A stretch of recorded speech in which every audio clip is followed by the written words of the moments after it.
겸손과 기도. 천미 예수님. 아이고 얘는 좀 싸늘하네 그지요? 저 위는 따끈따끈하디만. 아 네. 아이고 소리 좋네. 내 목소리가 너무 좋은데요. 마이크가 너무 좋아가지고. 원래 좋아. 원래 좋으신데다가. 원래 안 좋아해? 이제 음악 오시지요? 깎아 모아야 된다 이거. 자, 지난 시간에 했는 거 기억나십니까? 마테오복음 족보 이야기 한참 했지요, 그죠? 네. 오늘부터는 거기에 이어서 나가도록 할 텐데 아직 시간이 한 5분 있으니까 뭐 이런 지난번 거 뭐 했나 한번 읽어보시면서 기억도 떠올려 보시고 또 궁금한 거 있으면 지금 이런 시간들 이용하셔도 되고요. 어제는 저 서울에 오후 3시에 KTX를 타고 서울 월계동에 가서 강의를 하고 안수기도를 하고 돌아오니까 1시더라고요. 새벽 1시. 예. 그래 씻고 자니까 1시 반이 돼요.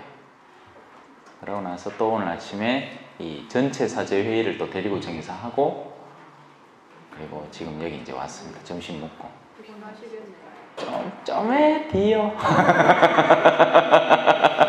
좀에 뒤다. 괜찮아. 아직 젊잖아. 이카다 죽겠지 뭐. 그죠? 뭐 얼마나 오래 살기라고. 자, 그러면 슬슬 시작하도록 하겠습니다. 성부와 성자와 성령의 이름으로 아멘. 하늘에 계신 우리 아버지, 아버지의 이름이 거룩히 빛나시며 아버지의 나라가 오시며 아버지의 뜻이 하늘에서와 같이 땅에서도 이루어지소서. 오늘 저희에게 일용할 양식을 주시고 저희에게 잘못한 일을 저희가 용서하오니 저희 죄를 용서하시고 저희를 유혹에 빠지지 않게 하시고 악에서 구하소서. 아멘. 성부와 성자와 성령의 이름으로 아멘. 찬미 예수님. 반갑습니다. 오늘은 마테오복음 2번째 시간입니다. 자, 우리 지난 시간까지 족보 이야기 한참 했고요. 예수 그리스도의 탄생에 대해서 이 성모님이 성령으로 말미암아 잉태했다. 그리고 마리아의 남편 요셉이 의로운 사람이었다는 것, 그리고 그 의로움이라는 게 어떤 형태로 드러나는지에 대해서 설명을 했나요? 들은 기억이 나요? 예, 의로움이라는 것은 단순히 그냥 도끼로 수술을 하는 게 아니고 굉장히 섬세한 메스로 수술을 하기 때문에 상대에게 그 부작용이 전혀 남지 않는 의로움의 구체적인 실행이다 라는 것을 우리가 알아봤어요. 흔히들 우리는 의롭다라고 스스로를 간주를 하면서 남편 속을 뜨득 다 끌거나 보는 기라. 남편이 잘못한 건 맞지. 근데 필요 이상의 자존심을 상하게 할 필요는 없는 거예요. 기본적인 존중감 안에서 상대의 오류를 수정해주는 따스한 마음이 필요한데 그런 부분에서 우리는 도끼를 들고 설치는 거예요. 니 옷 잘못했지? 내 고니 정신머리를 빠딱 고치놓을기라 하면서 도끼를 들고 찌그분하게 돼. 그러기에는 멀쩡하게 쓸 수 있는 다른 조직과 기관들이 다 망가지게 되는 거예요. 그런 점을 우린 조심해야 한다는 겁니다. 자, 그래서 마리아의 남편 요셉은 의로운 사람이었고 그래서 그 의로움은 성경적인 의로움, 영성적인 참된 의미의 의로움이라서 마리아의 일을 세상에 드러내고 싶지가 않았던 겁니다. 왜냐하면 요셉은 마리아를 사랑하기 때문에. 이 어디 콘서트장인가 싶다. 이제 막 들어오는군. 어제는 떠나간 그대를 잊지 못하는. 아이고 목소리 좋네. 치네요 마이크. 에코 적당하게 싹 들어가. 그래서 요셉은 마리아를 사랑했던 겁니다. 그리고 그 사랑은 그 사랑이 우리 가운데 생활하고 계셨어요. 우리는 그런 사랑에 대해서 익숙해질 줄 알아야 됩니다. 우리는 그래서 예수님에 대한 사랑도 너무나 추상적으로 변질시켜버리고 기도 열심히 하면 좋아하겠지로 끝나버리는 거예요. 하지만 정말 예수님이 우리가 그 묵주를 열량히 돌린다고 좋아하실지, 아니면 오히려 그런 묵주기도는 좀 덜하더라도 실제적인 관계성 안에서, 실제적인 하느님과의 관계 안에서 더 충실하고 성실한 모습을 드러내기를 바라시는지. 그런데 우리는 지난 모든 역사 안에서 하느님께 충실하기 위해서는 이 기도의 양을 늘려라, 묵주기도 100만단 바치기 운동, 뭐 이런 거 하면 하느님이 좋아할 줄 아는 거예요. 아니에요. 물론 그렇게 100만단을 해서 내가 순화가 되고 정화가 돼서 사람이 바뀌면 너무나 아름답고 좋은 일은 맞죠. 근데 그래 됩니까? 뭐 묵주기도 5단 바치는 거 20단 바치기 시작한다고 내가 착해져요? 아니라 더 못 되지. 내 누군지 아나? 내가 하루에 묵주기도 20단 바치는 사람이다 하는 사람 내 자주 봤다. 20단을 바쳐서 겸손해진 사람 별로 못 봤어요. 단수가 늘어날수록 갈수록 더 교만해지기만 하더만. 그래서 요셉은 성모님을 사랑했어요. 그리고 그 사랑은 굉장히 실존적이고 실제적인 일. 우리가 자녀들을 사랑하죠. 왜 안 합니까? 근데 문제는 뭘까요? 자녀들이 그 사랑을 느끼느냐 마느냐가 또 중요한 잣대가 된다는 겁니다. 나는 자녀를 사랑하기 때문에 자녀가 서울대 가길 바래. 근데 사람이 진실한 사랑을 시작하면 소통을 하게 됩니다. 일방적인 사랑이 아니에요. 진실한 사랑은 상대를 잘 이해하는 사랑이에요. 그래서 예수님은 세상에 오신 거예요.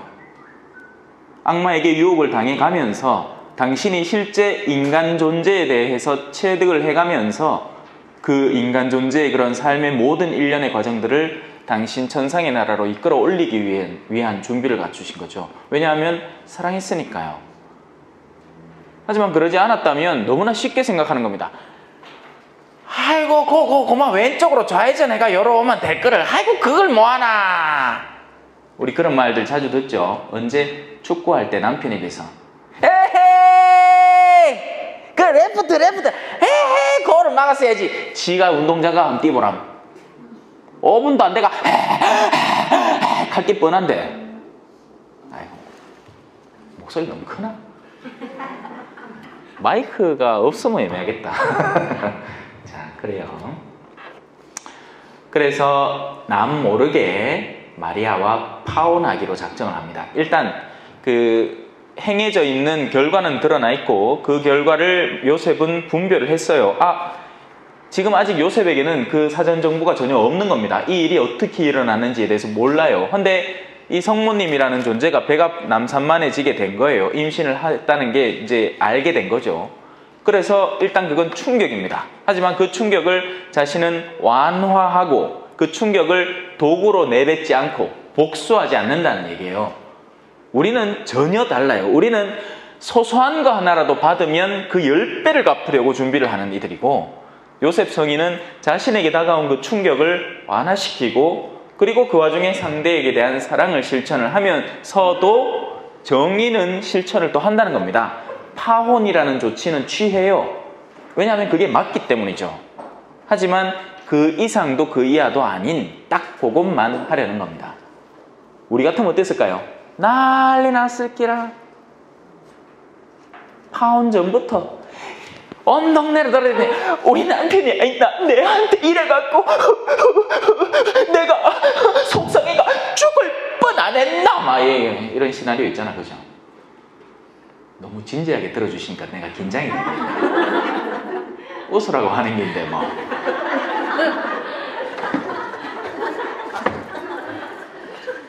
아이고, 그래도 여가 장성보단 낫습니다. 장성은 철ött 경례 이 카드라 쫄아가지고 이 뭐고 얘. 자, 요셉이 그렇게 하기로 생각을 굳혔을 때 꿈에 이제 주님의 천사가 나타나서 말을 해옵니다. 꿈이라는 어떤 요소, 우리 인간 안에 있어서 하나의 신비의 영역이죠. 그죠? 꿈이라는 것 때문에 수많은 자매들이 야야 내 얼마 전에 꿈 꿨는데 돌아가신 어머니가 나와갖고 내한테 복권사를 가는 기라. 이런 거 많이 있잖아요. 그죠? 우리는 꿈에 민감합니다. 어떤 경우에는. 또 꿈에 둔감한 사람도 있어요. 또. 그리고 꿈 기억 자체가 아예 존재하지 않는 사람도 있습니다. 원래는 기본적으로 사람이 푹 쉬거나 푹 하루를 정상적인 루트로 잘 가면 사실 거의 꿈을 꾸지 않습니다. 꿈을 꾼다는 건, 이 꿈이라는 건 원래 이 심리적인 이 해소 장치인 거죠. 내가 일상생활 안에서 정서적으로 시달린 어떤 영역을 꿈에서 이제 역작용과 반작용으로 해소하기 위해서 이 내면이, 뇌가 반응하는, 그래서 만들어지는 어떤 사상과, 그러니까 이 상상의 장면들이 이렇게 나오는 겁니다. 그리고 그걸 우리가 기억할 때 꿈의 요소로 기억을 하는 것이고, 거의 꿈의 한 99.9%는 다 내가 일상생활에서 구체적으로 부딪혀온 어떤 요소에 대한 반작용들인 거예요. 예. 물론 그 무의식에서 꺼내져, 뭐 이상한 거 있습니까? 히타를 뜨거워가 막 꺼져서 너무 덥다. 그 나이 막 목도 칼칼하고 그렇죠. 여참에 나도 차 한잔 먹자.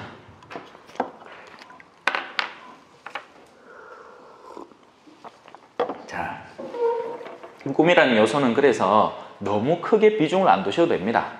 예. 뭐 그거 하나 기억했다고 해서 온 동네를 돌아다니면서 이야기할 정도의 가치가 있는 요소는 아니에요. 하지만 전통적으로 성경 안에서 우리는 꿈의 장면들을 종종 만나게 돼요. 요셉의 꿈도 있었고 야곱의 꿈도 있었고, 뭐 어떤 왕이 꿈을 꿨는데 기근 드는 장면이 드는 꿈을도 꾸기도 했고. 그래서 꿈이라는 요소는 당연히 우리가 현세 안에서 일상적인 활동을 하는 영역과는 크게, 그러니까 연계가 있으면서도 없는 거예요. 우리는 직접 이 사물들을 만지면서 살아가는 겁니다. 그죠? 하지만 꿈이라는 영역은 순수 우리의 영혼 안에서의 어떤 작용의 상상력의 산물, 이런 것에 해당되는 거죠. 그래서 그런 가운데 천사들, 순수하게 영적으로 창조된 존재들이잖아요. 그렇죠? 천사들, 우리가 세상이 창조가 될 때 만져볼 수 있는 이런 물질계가 창조가 된 거고, 그리고 또 영계가 창조가 된 겁니다. 그런 존재들 가운데 천사들이 타락을 해서 사탄이 되고 악마가 된 거죠. 그런 영계에서 우리에게 작용할 수 있는 요소들 가운데 대표적인 케이스가 바로 꿈이라는 거예요. 근데 여러분들의 꿈을 그래서 오늘부터 또 신부님 이랬다 하더라 하면서 꾸는 꿈마다 다 기억해갖고 다 적어갖고 막 들고 온다. 신부님 요거는 무슨 뜻입니까? 신부님 요거는 무슨 뜻입니까? 하고 인터넷 막 찾아봐요. 또 뱀이 나왔는데 뱀은 무엇이로? 돼지가 나왔는데 돼지는 무엇이고? 돼지가 창을 들고 있는데 창은 또 뭐고? 맨날 찾아봐야 소용없어요. 예. 자, 일단 여러분들에게 꿈에 대한 환상을 좀 떼어놓는 겁니다. 왜냐하면 꿈이라는 건 정말 특별한 요소에 작용할 수 있는데, 그런 작용하는 요소들 가운데 이런 성인들에게는 나 자신의 영역이나 나의 이익의 영역과는 전혀 상관이 없는 어떤 정말 제3의 요소가 등장을 하기 때문에 그들은 그들의 거룩함과 성성 안에서 그 꿈의 요소를 수용하고 받아들일 수 있게 된다는 것이죠. 하느님께서 그쪽으로 손을 내미시고 우리 인간도 그쪽에 손을 맞잡을 수 있게 된다는 이야기입니다. 그런 일은 아무한테나 안 일어나요. 내면이 준비가 되고 내가 정말 하느님의 뜻을 따르려는 이들에게나 가끔씩 일어나는 일이지, 우리가 일상 안에서 무슨 꿈 꿨다고 해갖고 무조건 이거는 분명히 내가 보이긴해 성령의 작용이야 하고 우겨대거나 착각할 필요가 없다는 주의를 시켜드리는 겁니다. 왜냐하면 너무나 쉽게 글로 빠지더라고. 특히나 이 자매님들이 감수성이 예민하니까 뭐 하나 하면 막 난리 북새통을 치는 겁니다. 그러니까 그걸 역이용하는 사람도 꽤나 많아요. 자매들 중에 그런 사람이 있습니다. 내가 은사를 좀 받은 것 같은데 예언을 잘해. 내가 딱 보면 알아. 하면 자매들이 자기들이 이미 가지고 있던 호기심들을 거기다 덥석덥석 맡기는 거예요. 그러면 그 자매는 속이는데 굉장히 능통하기 때문에 손을 얹고 거룩한 척, 아이고 그래, 한번 얘기해봐라. 아이고 내 한번 들어보자. 우리 영이 뭐 가시나? 뭐야. 니그 조심하라 한다 하면 그때부터 조심하고 난리 북새통이라 조심 안 해도 될걸. 그런 사람들이 은근히 많다니까요. 더군다나 소위 자신이 학식 있다는 사람 중에 더 그렇습니다. 그런 사람일수록 내면이 더 약한 거예요. 더 교만하고. 신천지에 당기는 아들이 멍청하다고 생각하지 마십시오. 진짜 똑똑한 아들이 다녀요. 그러니까 온갖 방법론들을 다 만들어내고 연구를 해서 자기 동료 친구들을 또 꼬시러 나가는 거예요. 그러니 전국에 12지파가 있다는데 각 지파마다 젊은이들이 넘쳐납니다, 여러분. 근데 우리는 그만큼 열정적이지도 않고 마음도 없어요, 선교할 마음도. 왜? 우리 자신에게서부터 신앙이 즐겁지를 않으니까. 나한테 즐겁지 않은 걸 너한테 말라 소개합니까? 욕먹으려고. 근데 여러분한테 진짜 좋은 게 있으면 무슨 화장품 한번 써보고는 막 좋다 싶으면 막 난리 북새통입니다. 그 다음에 입을 막 꺼매도 막 터득하며 막 말을 할기라. 아마야 너무 좋다 하면서. 신앙도 마찬가지예요. 신앙은 원래 좋은 겁니다. 신앙은 원래 아름다운 거예요. 신앙은 원래 기쁜 거예요. 새벽 1시까지 그렇게 갔다 와도 저는 여러분에게 또 이렇게 하느님에 대해서 이야기할 수 있는 기회가 있다는 게 아름답고 즐겁게 느껴집니다. 여러분도 그래야 돼요. 성전에서 시메온과 또 다른 누가 있었죠? 한나라는 예언자가 있었죠. 참 제대로 곱게 늙으신 분이에요. 구세주가 오기만을 기다렸다가 그 소식을 접하자마자 주변 사람들에게 구세주의 소식을 쉴 새 없이 전달하는 겁니다.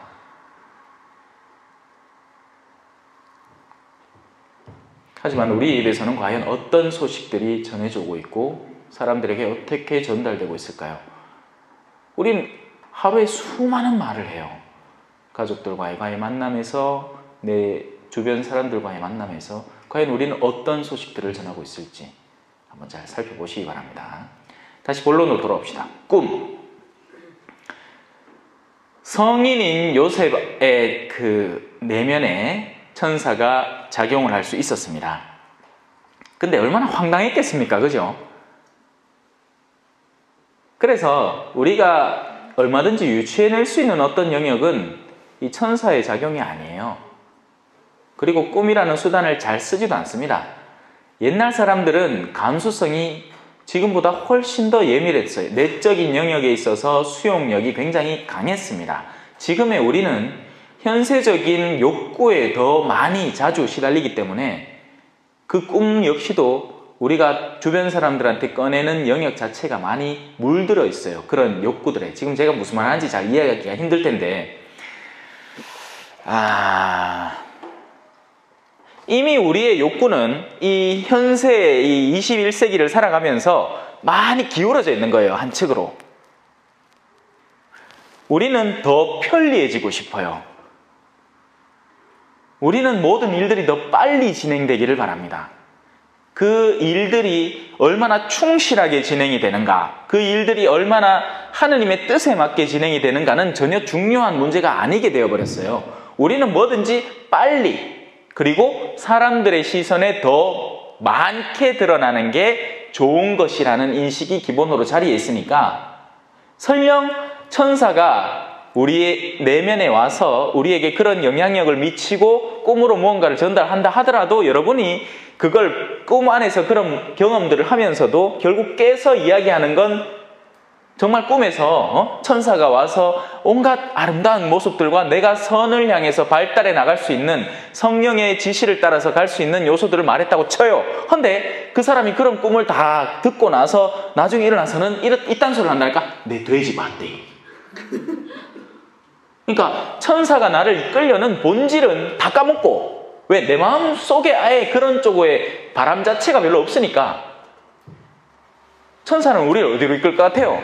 뭐 되게 좋은 데로 이끌겠다, 그죠? 성령은 예수님을 어디로 이끌었을 것 같습니까? 왜 말이 안 나오노? 성령은 예수님을 어디로 이끌었을 것 같습니까? 광야로 이끌었습니다. 광야는 메마른 곳. 악마가 성행하는 곳, 유혹을 당하는 곳이에요. 성령은 우리를 그리로 이끄는 겁니다. 성령은 여러분과 용서하기 힘든 사람에게로 이끕니다.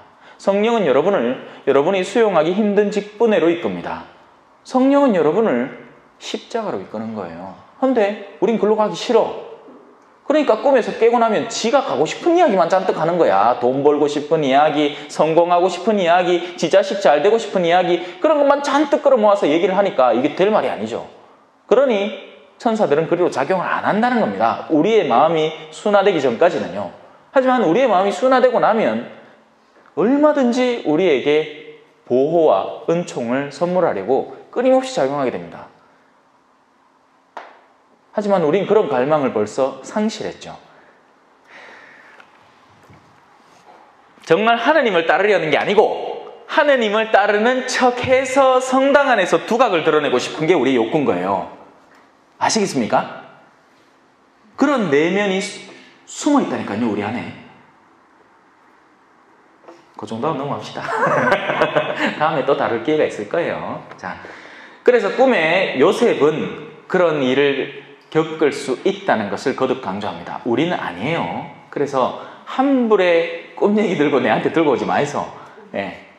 어느 시부님한테 물론 정말 이건 내가 도저히 상상할 수 없는 어떤 요소가 내 꿈에 나타났는데 내가 정말 가기 싫어하는 어떤 영역으로 이끄는 것 같은 움직임을 발견을 했을 때는 조용히 그것을 들고 가서 사제에게 보이십시오. 엉뚱한 사람한테, 자매들한테 막 소문내지 말고요. 왜냐하면 그런 자매들은 여러분들의 인기를 영합하려고 하지 여러분들을 실제 영성적인 길로 이끌려고 하지 않기 때문입니다. 아시겠습니까? 내가 이 공동체의 수준을 잘 몰라갖고 그냥 대충 할게요. 예. 왜냐하면 이 초등학생 반에다가 대학교 설명을 할 수도 없는 노릇이고, 그죠? 또 대학교에 갔다고 해도 중학교 내용을 모르고 있을 수도 있잖아. 지금 얼굴을 제가 보면서 읽으려고 노력을 하는데 따라오고 계신 게인지 주심도 혼자 와저리 열려갖고 적해서 녹화하는 거인지 내가 모르겠다. 도저히 넘어갈게요. 자, 그 주님의 천사는 이런 내용들을 전합니다. 다윗의 자손 요셉아, 자, 그 수많은 앞선 선대의 아름다운 존재들을 다 제쳐놓고 다윗을 가장 먼저 끌어내서 그 자손으로 요셉을 표현합니다. 왕의 후손, 너는 왕의 후손이다 이거죠. 그리고 새로운 왕의 후손이기도 한, 그러니 다가올 진정한 그리스도 역시도 네 왕이다. 역으로 주님께서 내 오른편에 계신 주님께 말씀을 하셨다고 다윗이 얘기하지 않았느냐. 그래서 나는 30년밖에 살지 않았지만 다윗보다 이전에 태어났다. 당신이 짜들아 몇 살 살았다고 다윗보다 이전에 태어났다 합니까? 나는 그럼 짜들아 몇 살인데 여러분들이 저보다 나이가 훨씬 더 많은데 가르친다고 이 앞에 딱 앉아있노. 신부는 50년 먹고 들어간다면서요. 그럼 내가 벌써 43인데 오늘 합니다. 저 다윗의 자손 요셉아, 두려워하지 말고. 왜냐하면 우리가 거룩한 것을 접할 때 흔히 느끼는 마음이기 때문입니다. 두려움인 거예요. 풍랑을 만난 제자들, 그 제자들에게 예수님이 물 위를 걸어왔을 때 제자들은 공포에 질려버리곤 했죠. 그리고 부활 이후에도 예수님은 제자들에게 나타날 때마다 두려워하지 마라. 나다. 두려움이라는 건 미지의 것에 대한 공포예요. 네. 제가 이 방 안에 쓱 들어가가 한 사람씩 들어있어! 이카 해갖고 쓱 들어가고 여러분이 이제 한 명씩 쓱 들어오면 덜덜덜덜덜덜덜 떨면서 들어오는 기라. 이 안에서 뭔 일을 할지 모르니까. 근데 제가 일로 있어 하면 그걸 두려워할 이유가 있습니까? 없죠? 신부님이 손에 화과자 들고 있고 저거 파리바게뜨 뜯긴데 맛있더라. 내가 한번 봤다. 니 늦게 왔지? 얼른 앞에 가 받아온나? 그렇게 소개도 해줄 수 있는 거예요. 왜? 두려움이 없으니까. 신부님이라면 자기 먹을 걸 남겨놓았지만 새로 오신 분이 와서 앞에 나오면 얼마든지 드릴 수 있는 분이라는 걸 여러분들은 앞으로 알아나가게 될 겁니다. 사실이에요. 내가 안 먹어도 내 자식이 먹으면 기쁜 게 아빠 마음이잖아. 맞죠? 그게 아빠 마음이에요. 여러분들이 그 마음을 안다면 예수 그리스도에 대한 마음도 이해를 해야 되고 하느님에 대한 마음도 이해를 하셔야 됩니다. 하느님은 아름다운 분이에요. 무서운 분이 아니에요. 그런데 우리 천주교 신자들은 무서움에 얼마나 시달리는지 모릅니다. 9.1기도요. 오늘 53일째인데 어제 고마 피곤해가 잡히십니다. 다시 처음부터 해야 됩니까? 안 하면 하느님이 나를 벌하시겠지.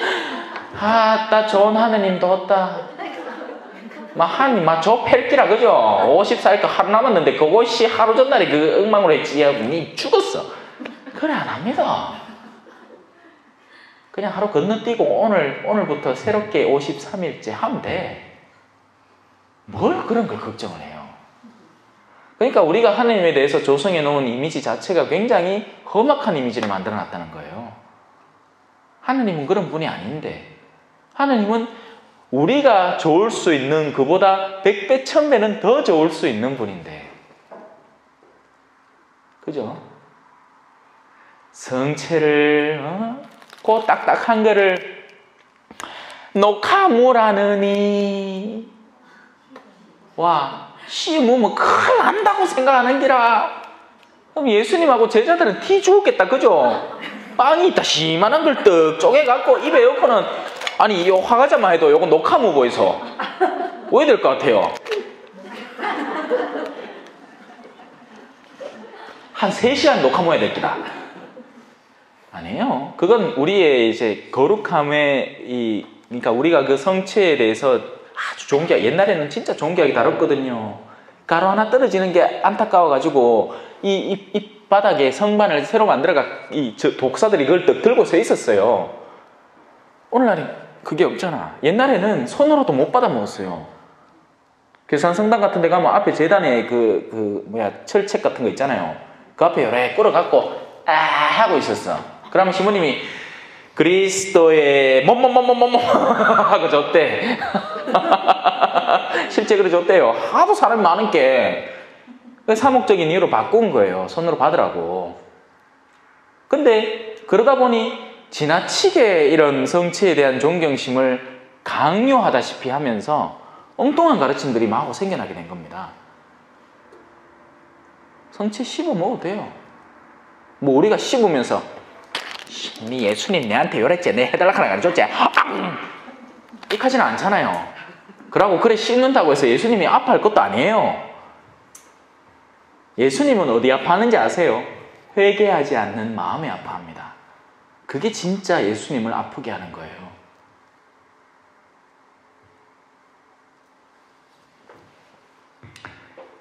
두려워하지 마십시오. 예수님은 두려워할 대상이 아닙니다. 거룩함은 두려워할 대상이 아니에요. 다만 언제면 그 두려움이 합당하게 될까요? 우리가 회개하지 않고 죄의 상태를 고집할 때는 굉장히 자연스럽게 우리 내면에서부터 두려움이 형성됩니다. 그럼 맞아요. 왜? 하느님이라는 분은 존귀하신 분이고 거룩하신 분인데 내가 계속해서 어둠을 고집하면 그 결말은 파멸로 가는 겁니다. 자동으로. 그때는 두려워해야 마땅해요. 하느님은 우리는 세상에서 우리 목숨을 빼앗아가는 사람은 목숨을 빼앗아갈 정도만 두려워하면 돼. 그보다 더 두려워해야 될 본질인 분이 있으니 너희의 목숨과 더불어서 너희의 영혼을 파멸의 구렁텅이에 넣을 수 있는 분에 대해서 진정으로 두려워할 줄 알아라. 경외할 줄 알아라. 그런데 지금의 사람들은 역으로 사는 거예요. 하느님은 두려워하지 않고 엉뚱한 하느님을 만들어 놓고는 그 하느님의 법칙만 두려워하고 그리고 세상 사람들의 시선이나 두려워한다는 겁니다. 그러니 어떤 사람이 생기느냐? 지가 어제 마누라하고 싸웠어. 속이 시커매 지금. 막 아직도 분노가 가시질 않은 거예요. 근데 내가 주일미사는 안 빠졌어. 이렇게 성체 모시러 와갖고는 성체 모실 때 내 있기에 마음이 시커먼데 주변에 다 일어나고 나가는데 내가 안 나가면 주변에서 뭐라 할지 모르겠는기라. 왜? 내가 사목회장이거든. 그래 같이 씩 따라 나가고 받아 모신다. 그런 걸 두려워할 줄 알아야 되는 거예요. 딴 게 아니고. 두려워하지 말고 마리아를 아내로 맞아들여라. 그 몸에 잉태된 아기는 성령으로 말미암은 것이다. 마리아가 아들을 낳으리니 그 이름을 예수라고 하여라.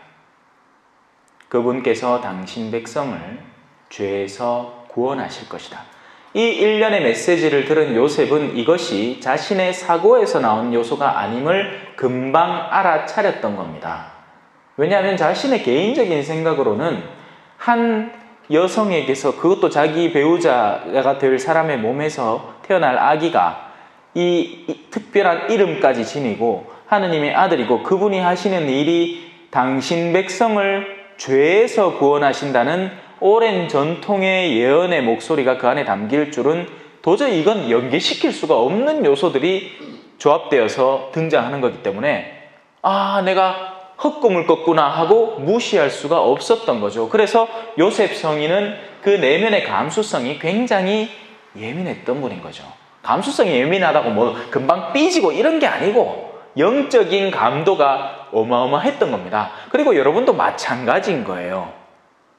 이 영적인 감도를 키워놔야지 내 앞에 일어나는 사건들에 대해서 그 의미를 올바로 이해할 수 있게 됩니다. 그러니까 인간적인 감성만 지니고 있으면 간단해요.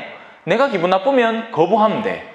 그리고 내가 좋으면 맞아들이면 됩니다. 하지만 영적 감수성 안에서는 전혀 다른 일이 벌어집니다. 내가 기분 나쁘더라도 이 사건이 나의 영혼에 어떤 분명한 의미를 지닌 일일 수 있어요. 그렇기 때문에 이런 일들이 일어나는 거예요. 제가 포항에 가라는 이야기를 들었을 때 저는 주교님한테 가서 따질 수 있었습니다. 따져도 이상한 일이 아니었어요. 주교님, 볼리비아에서 나온 지 지금 2년도 채 안 됐습니다. 그 와중에 사수성당을 지었죠. 그것도 1년 6개월 만에 그 성당에서 나오라 했잖아요. 그러고 난 뒤에는 교구청에 보내갖고 제가 열심히 성실히 가정복음하고 차장이 일을 하지 않았습니까? 근데 왜 또 1년 만에 보냅니까? 하지 않았어요, 저는. 하지 않았다고. 그런 얘기를 하지 않았어요. 왜? 그 모든 일에는 뭔가 범접할 수 없는 흐름과 움직임이 존재를 한다는 것이죠. 근데 우리는 우리한테 기분 나쁘면 팍! 니 그랬지? 또 보자. 그게 누구든지. 그게 만약에 수녀님이 어떤 일을 부탁하면 수녀님 그러시지? 내 이거 하기 시작했는데 굳이 시키지? 뭐 이카든지. 그게 주임 신부님이든지 아니면 구역장이든지 내주든 뭐 하여튼 내가 기분 나쁘면, 내가 그 즉시 기분 나쁘면 내 남편이고 자식이고 아무도 없는 거예요. 내가 성질을 미친 듯이 내는 겁니다. 그 내면에 존재하는 의미를 이해하려고 들지도 않은 채. 또 반대로 나한테 좋다 싶으면, 우리 저 죽도성당 예쁠때기 가마 그 요번에 이제 개 한 마리가 새로 들어왔습니다. 김도율 신부님이 갖고 왔는 개인데 성당이라고, 죽도성당에서 교구청이 싹 지나가는 그 철조망에 가면 항상 그거 있어요. 심심해 죽을라게. 그러니까 누가 와도 가는 그리운 게야. 사람 손길이 그리운 거예요. 그래 내 지나가다 안쓰러워갖고 성당아 하고 한번 쓰다좀 가고 손에 침이 득득 묻지. 그래도 어쩌겠노. 아이고 막 방해가 시끄럼 되지 하고 쓰다듬고 이렇게 갑니다. 그런 개한테 누가 와서 소세지를 주더라도 다 먹는 거예요. 가는. 그 안에 독을 심어놔도 먹는 겁니다. 좋다고.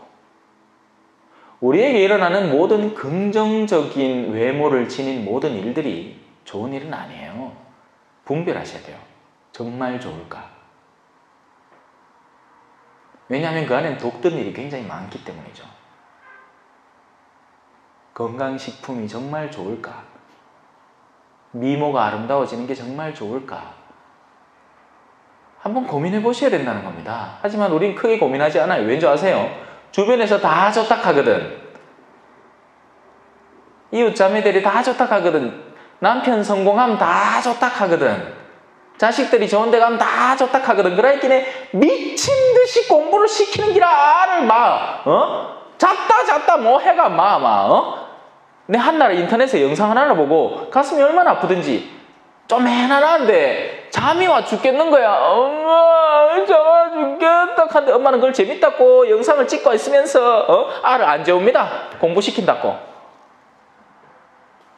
그건 잔혹한 일이에요. 재밌는 일이 아니고요. 잔인한 일이라고요. 언제부터 아이들이 그렇게 미친 듯이 공부를 했어야 됐습니까?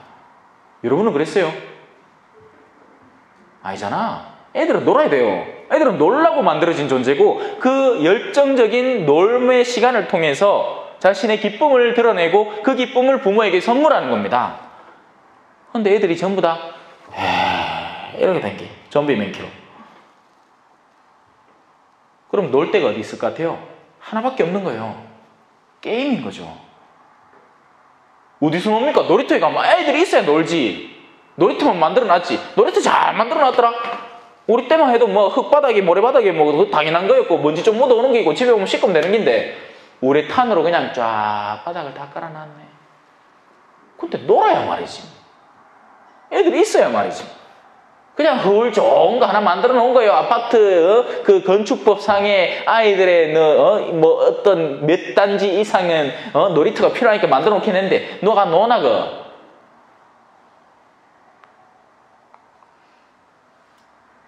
자, 다시 돌아봅시다. 마리아가 아들을 낳을 터이니 그 이름을 예수라고 하여라. 그분께서는 당신 백성을 딴 데서 구원하는 게 아니고 죄에서 구원하시는 분이십니다. 자, 주님께서 예언자를 통하여 하신 말씀이 이루어지려고 이 모든 일이 일어났습니다. 곧 보아라, 동정녀가 잉태하여 아들을 낳으리니 그 이름을 함께라는 히브리어 단어입니다. 어떤 데는 이상하게 나눠놨더만 임마가 함께고 누가 뭐고 엘이 하느님이라는 건 대충 감이 잡히죠. 천사들의 이름이 전부 다 라파엘 하느님께서 치유하신다, 가브리엘 뭐 미카엘 뭐 이런 전부 다 마지막에 엘이 끝나는 건 엘이라는 단어 자체가 하느님이라는 뜻이기 때문에요. 근데 임이 함께입니다. 그리고 만우 우리와 함께 주여 머무르십시오. 식탁에 같이 앉아 화과자 먹읍시다. 자, 그래서 임마누엘은 하느님께서 우리와 함께 하신다라는 이야기죠.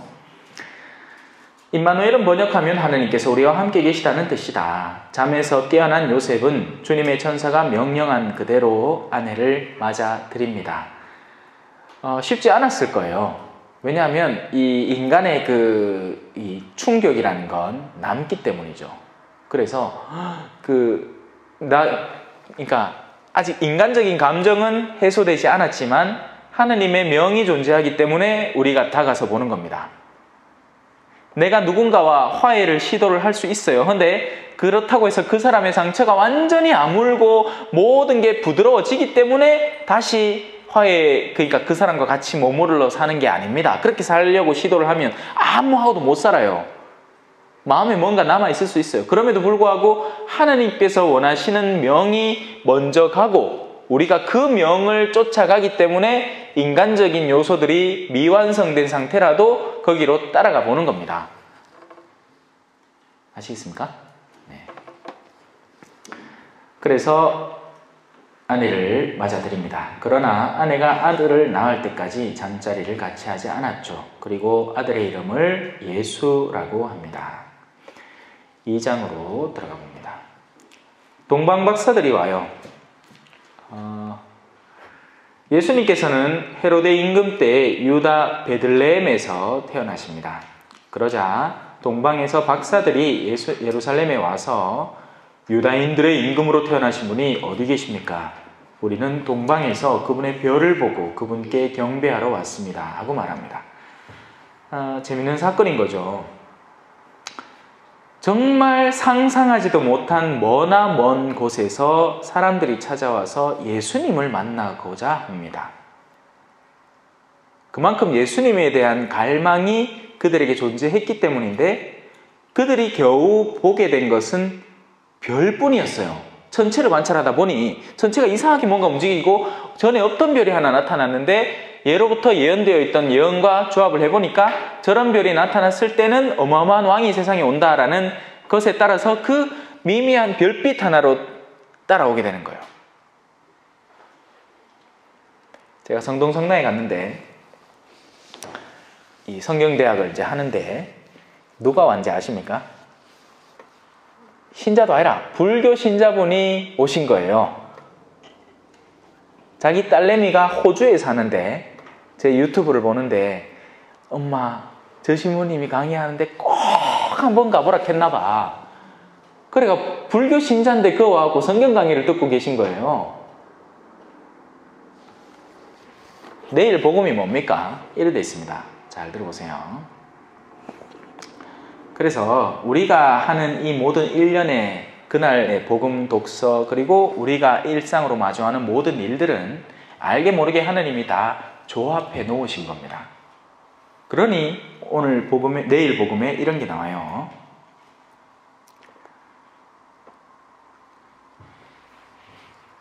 심판 때에 남방여왕이 이 세대 사람들과 함께 되살아나 이 세대 사람들을 단죄할 것이다. 왜? 그 여왕이 솔로몬의 지혜를 들으려고 땅 끝에서 왔기 때문이다. 무슨 말인지 아시겠습니까? 머나 먼데 있는 사람들이 자신의 내면 안에 갈망하던 것들을 쫓아서 그 구원의 대상자를 찾아서 다가온다는 거예요. 그런데 막상 그것을 누려야 하는 그 사람 가장 가까이 있는 존재들은 그 본가를 이해하지 못하고 무시해버린다는 거죠. 그래서 그 먼 데서 온 사람들이 오히려 더 나은 지위를 차지하게 되고 원래 그것을 누렸어야 마땅했던 이들은 그 자리에서 쫓겨나서 오히려 그들을 심판하게 된다. 멀리서 온 이들이 그 가까이에 머물던 그 구세주를 늘 마주하고 함께 숨쉬고 심지어는 만져볼 수까지 있었던 그들을 심판하러 오게 된다는 이야기입니다. 그 대표적인 사건이 바로 이 동방박사 이야기인 거예요. 동방박사들에게 주어진 건 별빛뿐이었습니다.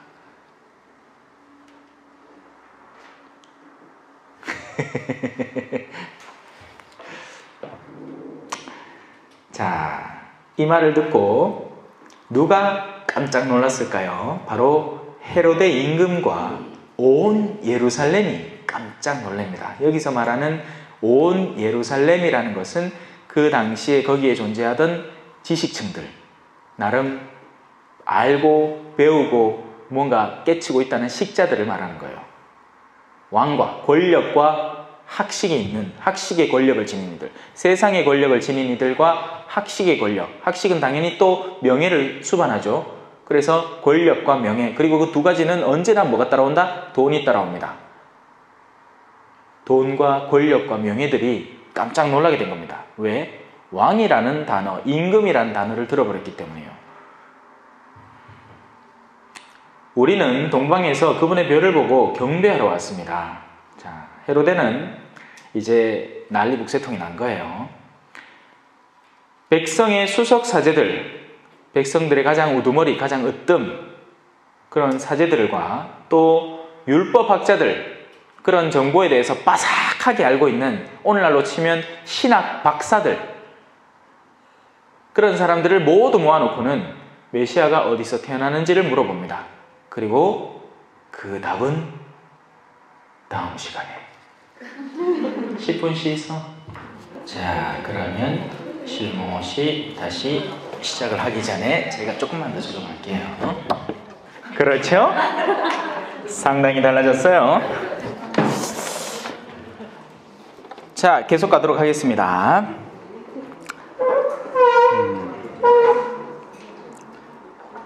자, 헤로데라는 세상의 권력은 임금이라는 말에 긴장을 타고 자기가 임금인데, 그죠? 당연히 다른 임금이 있어서는 안 되겠죠. 세상 사람들이 늘 타는 긴장은 그런 류의 긴장이에요. 그러니까 내가 1인자여야 된다는 거죠. 내가 최고여야 한다는 겁니다. 그리고 우리도 일상 안에서 긴장 타는 이유가 거의 대부분 그거예요. 자매들끼리 모여서 수다 떠는데 내 이야기가 더 재밌어야 된다는 거야.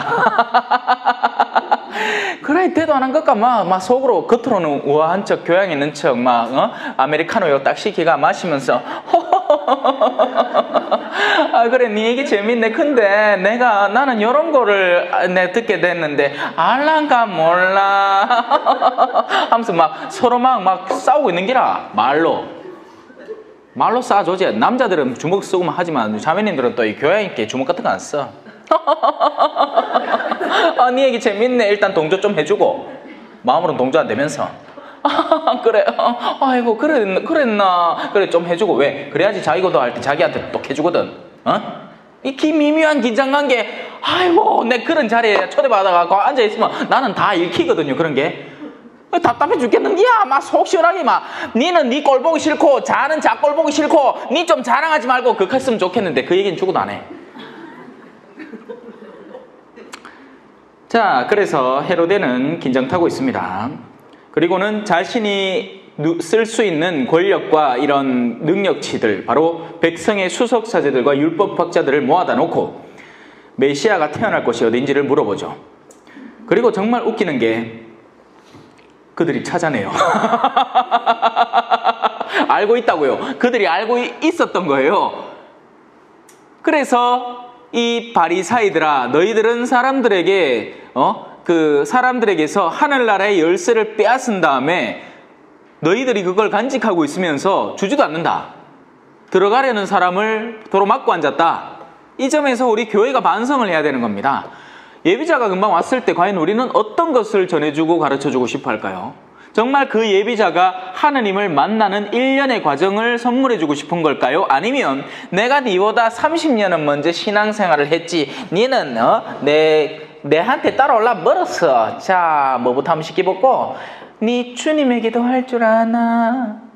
그런 건 해야 되는데 아이고 언제나 왜 올란고. 여러분, 첫 걸음마를 떼는 아이는 걸으면 다행이에요. 걷다 쓰러질 수도 있어요. 가다 못 가면 쉬었다 가자가 해도 돼. 편안하게. 그리고 그가 할 수 있는 선에서의 지점부터 천천히 이끌어줘야 돼요. 근데 우리는 과연 교회로서 누군가가 신앙에 다가오려 할 때 정말 그 안내 지점을 차곡차곡 잘 이끌어주고 있는지. 신앙인만이 아니죠. 우리 교회 전체의 딱딱함의 문제이기도 한 겁니다. 바로 우리 사제들의 문제이기도 하고요. 그래, 제가 반성을 많이 했습니다. 그래, 이제 쉽게 해주려고. 쉽게. 성경 이거 어렵게 가르치려고 하면 저도 어렵게 가르칠 수 있어요. 어렵나? 간단해요. 제 신학교 때 배웠던 강의록들 있잖아요. 쭉쭉 들고 옵니다. 그 가운데에서 보자, 대충 요서 40cm 그래, 글 발췌해가지고 강의록 만들고 여러분들한테 이런 거 들어보셨습니까? 아이고, 메소포타미아의 그런 역사상 아십니까? 하면서 쥐는 그 신학교 강의록에서 쉽게 발췌했는 거 쭉 읽어주면 돼. 그러면 여 바쁘다. 적어야 되게 미친듯이 적어야 되는 거예요. 혹시 하나 시험 볼지 그게 겁이 나. 그러니까 뭘 가르치는 겁니까? 두려움과 온갖 지식적 교만과 엉뚱한 걸 자꾸 양산해내는 거예요. 성경을 배웠는데 겸손해지질 않고. 우린 그러지 맙시다. 자, 헤로데와 그 일당들은 구세주가 어디서 태어난지 압니다. 악마도 구세주의 위치 정도는 알아요. 더러운 영을 만났을 때 예수님이, 그 더러운 영이 예수님에게 납작 엎드리면서 아이고, 하느님의 아들이신 그리스도 예수님 만다고 오셨습니까? 우리 괴롭히라고 오셨습니까? 하고 있는 거예요. 아는 거예요, 누군지. 대신에 아는 걸 실천하진 않죠. 알면 어떻게 해야 되죠? 그분이 구세주인 줄 알면 어떻게 될까요? 나의 죄스러움을 내려놓고 참된 분이신 그분께 회개할 줄 알아야 되는데 바로 그 점을 악마는 못하는 겁니다.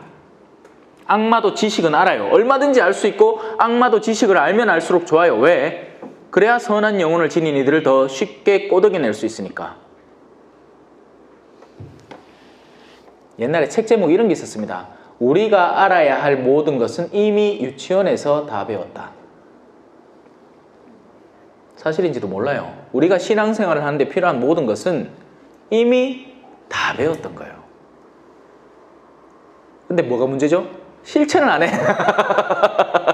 원수를 사랑하라 했더니 갈수록 원수를 안 사랑하는 교묘한 방법들을 미친 듯이 수도 없이 찾아내고 있는 거예요.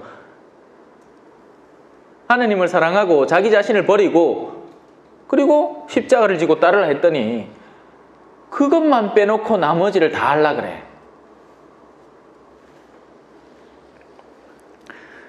헤로데에게 그들이 말합니다. 유다 베들레헴입니다. 사실 예언자가 이렇게 기록해 놨습니다. 유다 땅 베들레헴아, 너는 유다의 주요 고을 가운데 결코 가장 작은 고을이 아니다. 그러니까 우리가 크다 작다로 가늠하는 어떤 요소들이 있잖아요. 지곡성당은 큰 성당일까요? 예, 큽니다. 돌아다니보면 알겠더만, 이거 큰 성당이에요. 좋은 성당이에요. 자리도 좋고, 요 있는 사람들이 뭐 아무 때나 사는 사람들입니까? 요 또 뭐 사는 데도 좋더만요. 돌아다니보이. 장성성당 같은 데 가 있긴 해. 그 옆에 임대 아파트에서 이제 어르신들이 막 나오는데 차원이 다릅니다. 여기는 작은 데가 아니에요. 여기 큰 데예요, 여기는. 자, 근데 무엇이 작냐, 무엇이 크냐, 그건 외적인 규모나 그런 데에서 나오지 않습니다. 작고 큼의 의미는 아무도 쳐다보지 않는 곳이 작은 곳이에요. 아시겠습니까? 소외당함. 식구들 중에 너희 가운데 가장 작은 이에게 하나에게 해준 것, 해주지 않은 것. 그럼 누가 작은인데 우리 제일 막내가 제일 작나? 아니에요. 막내는 큰아예요. 왜? 막내가 막 할배를 막 주물러.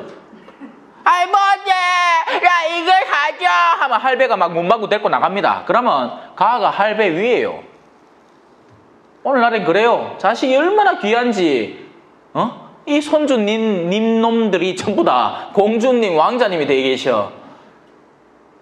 그 복종하는 거예요. 어른들이 멍청하게 해갖고 어른들이 아이들을 지도해야 되고 올바른 것을 이끌어야 되고 아닌 것을 아니다라고 해줄 줄 알아야 되는데 그 마음 상한다고 다 해주고 앉았는기라.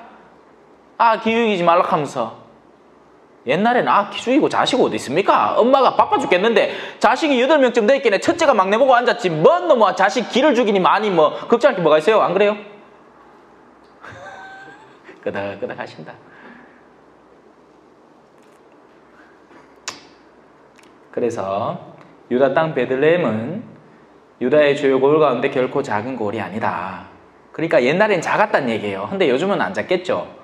왜? 성지순례 한다고 미친듯이 사람들이 그거 찾아가. 예? 그러니까 이제 안 작아. 옛날만 해도 작은 동네였죠. 너에게서 통치자가 나와 내 백성 이스라엘을 보살피리라. 자, 굳이 뭐 또 짚고 넘어간다면 보살피는 겁니다. 이 성경에서 예언된 참된 지도자는 백성을 보살피는 사람이에요. 복종시키고 지배하고 억압시키는 사람이 아니라 따뜻하게 보살피는 사람입니다. 이 보살핌과 지배와 정복은 천지차이예요. 우리는 곧잘 정복하는 어떤 존재가 되기를 기대해요. 그래서 심지어는 아내가 남편을, 남편이 아내를 정복하려고 합니다. 보살피는 게 아니고요. 이기려고 드는 거예요. 이기려고. 이겨야 되고 안 보살피. 그런 점들을 우리는 반성해 볼 수 있겠죠. 우린 정말 나한테 속한 이들을 보살피는가? 여러분은 저를 여기에 그 성경대학 강사로 있기 때문에 저는 지금 선생님의 자리이고 여러분들은 학생의 자리입니다. 그리고 우리의 관념 안에서는 선생님이 학생에게 복종을 막 시키고 막 억누르는 것이 통상적인 관념이에요. 하지만 저는 여러분을 보살피고 싶어요. 한 번 줘야 하는 지식도 곱씹어서 여러분들이 이해하기 쉽게 전해주고 싶어요. 또 내한테 간식 생기만 농 갈라주고 싶어요. 보살피고 싶어요. 그런 게 보살핌입니다. 상대를 배려하고 걱정해주고 챙겨주는 것. 여러분들도 그런 보살피는 사람들이 되세요. 상대를 정복하면 삶이 쉬워지는 건 맞아요. 내가 집안을 주름잡고 있을 때 나는 집안의 왕, 여러분은 이제 여성분들이요 다니까 여왕이 됩니다. 여왕이 되면 손톱손질 하면 종이 와고 샤샤샤샤샤 합니다. 바람 하면 선풍기 들고 와, 선풍기가 아니구나, 부채구나. 그럼 편해요. 그래서 사람들은 대대로 힘을 지니고 싶어 합니다. 왜냐하면 힘은 우리의 안녕을 보장해 주거든요. 근데 그건 육체적인 안녕이에요. 맞죠? 몸이 편해진다고요. 내가 권력을 쥐고 있으면 몸이 편해져요. 그럼 나중에 내가 그 권력에 조금이라도 상해가 가해지면 나는 다시 몸이 불편해질 게 뻔합니다. 나는 지금 돈을 벌어오고 있는 집안의 가장인께 집안에서 그래도 목소리를 내. 근데 내가 그 목소리를 낼 수 있는 시간 동안 가정을 보살피지 않고 정복해 오면 어떻게 되느냐? 나중에 자식들이 돈을 버는데 이제 저거들이 나를 정복하려고 들지. 지금까지 정복당해 살아왔으니까. 그게 당연한 수순인 거예요. 수순. 이상한 게 아니에요. 자식들이 엄마를 갈군다. 자식들이 부모를 막 내리누른다. 왜요? 부모들이 그래 왔으니까 그래요. 보살펴 오지를 않은 거예요. 어디서 하늘에서 뚝 떨어진 괴물이 갑자기 내 자식이 된 게 아닙니다. 걔들이 나름대로 섭섭했고 안에 뭔가를 담아왔기 때문에 이제 복수전에 돌입하는 것 뿐이에요. 그런데 보살피면 달라져요. 배우자 간에도 마찬가지예요. 여러분들이 상대를 보살피면 반드시 그 상급을 나중에는 받게 됩니다. 그리고 곱게 둘이 늙어가요. 여보, 이래 노을만 보고 있어도 좋네. 다 그런 로망스를 꿈꾸지만 그런 것들을 훗날에 이루기 위해서는 지금부터 돌보아야 된다고요. 근데 안 돌봐놨어. 그래, 남편이 미친 듯이 돌보고, 그러니까 돈을 벌어가 갖다 바치다가 50대 중반에 훅 갚았네, 안 걸리가. 아이고, 인간 편하게 살게 됐다, 그죠? 내 또 그런 자매님 만나봤다. 신부님, 그래도 뭐라도 하나 집에 있는 게 나아 싶지도 갑니다. 물론 정도껏 달라요. 남편이 진짜 막 극악무도한 사람일 수도 있어요. 예. 그건 예외적인 경우예요. 저는 통상적인 경우를 말하는 거고. 근데 우리는 흔히 제가 그런 얘기를 또 하면 예외적인 케이스를 들어다가 신부님 이런 케이스는 왜 됩니까? 그런 케이스도 신부님 하는 말 맞아요? 예? 하고 따지려고 들어. 그 역시 뭐죠? 이기려고 드는 거예요. 그래서 우리는 뭐든지 이기려는 마음에 특화되어 있어요. 보살피지를 못하는 거죠. 짐짓 자신이 의로운 척 하려고 율법학자 하나가 예수님께 다가와서 주님, 계명 가운데 제일 중요한 게 뭡니까? 너는 그걸 어떻게 생각하노? 넘어갑시다. 그때 헤로데는 뭐 넘어가야지. 보살필이라는 이 단어 하나에 잠깐 머물러 있었던 겁니다. 이제 돌아와서 넘어갑니다. 자, 그때 헤로데는 박사들을 몰래 불러 별이 나타난 시간을 정확히 알아냅니다. 뭐 하려고? 잡아 찌려고. 그러면 손 잡아 찌려고. 근데 이 헤로데는 그마저도 그 당시 실행을 안 해요. 게을러 터져가지고. 악은 주도 면밀하지만 결정적으로 선을 실천하는 데에서 굉장히 약한 겁니다. 여러분들이 제일 똑똑할 때는 누군가를 증오하기 시작할 때 제일 똑똑해요. 그러면 계획을 다 잡아놔요. 실행을 안 해가 그렇지. 깨알바자가. 자, 그 헤로데는 그런 걸 다 알아냅니다. 그리고 그들을 베들레헴으로 보내면서 이런 말까지 덧붙여요. 아마 가서 그 아기에 관해서 잘 알아보시오. 그리고 그 아기 찾거들랑 나한테도 와갖고 알려주시소. 왜? 내가 가서 경배하겠소. 요거 뭐죠? 거짓말이야, 거짓말이야, 거짓말이야. 거짓말이에요. 권력자들과 이런 세상의 권력에 길들여져 있는 사람들이 흔히 하는 것, 거짓말입니다. 거짓은 속여야 자신의 권력이 유지되거든요. 안 그래요? 그런 어르신들 못 만나봤습니까? 20대 때 자신이 뭔가 이루어 놓은 성과를 지금 60대, 70대까지 계속 자랑하는 사람들, 일종의 거짓말을 하고 있는 겁니다. 허풍을 떨기 때문이죠.